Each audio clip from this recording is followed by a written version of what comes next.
ওয়ালাইকুম রহমতুল্লাহ। সম্মানিত দর্শক, আশা করে সকলে আল্লাহর রহমতে ভালো আছেন। আমি আজকে চলে আসলাম ময়মনসিংহের যে একটা নদী দেখাবো, নদ। সেটা হচ্ছে বাংলাদেশের অন্যতম অনেকগুলো নদ আছে, এর মধ্যে একটা অন্যতম নদ হচ্ছে ব্রহ্মপুত্র নদ। এই যে আমার পাশে যে আপনার নদটা দেখতেছেন, এই নদটা হচ্ছে ব্রহ্মপুত্র নদ। এবং ব্রহ্মপুত্র নদের এটা হচ্ছে ব্রিজ, এই বিশাল এটা হচ্ছে ব্রিজ। তো একটা কথা বলে রাখি, সেটা হচ্ছে যে যমুনা, পদ্মা, মেঘনা এগুলো যেমন বিস্তৃত বিশাল ছিল, ব্রহ্মপুত্র নদটা একসময় বিস্তৃত ছিল। কিন্তু উভয় পাশে ভরাট হতে হতে হতে হতে এখন একটুখানি নদ আছে, সেটা আমি আপনাদেরকে দেখাবো। চলুন, আসুন আমরা আপনাদেরকে দেখাই। বলতে বলতেই আমরা চলে আসলাম ব্রহ্মপুত্র নদের পাশে। এই যে দেখেন, এখানে কোনো জোয়ার ভাটা হচ্ছেই না, যার কারণে আমি যদি আপনাদেরকে একটু লক্ষ্য করে দেখাই, এই যে দেখেন ধানের চাষ, এখানে ধানের চাষ হচ্ছে।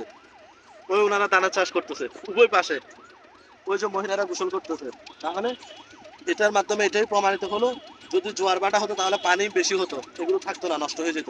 কিন্তু জোয়ার ভাটা হচ্ছে এই কারণে নাই, বিদে চাষ হচ্ছে। তাই যারা ব্রহ্মপুত্র নদকে পছন্দ করেন, অনেকেই হয়তো কবিতাতে পড়েছেন, ব্রহ্মপুত্র নদ নিয়ে অনেক কবিতা লিখেছেন।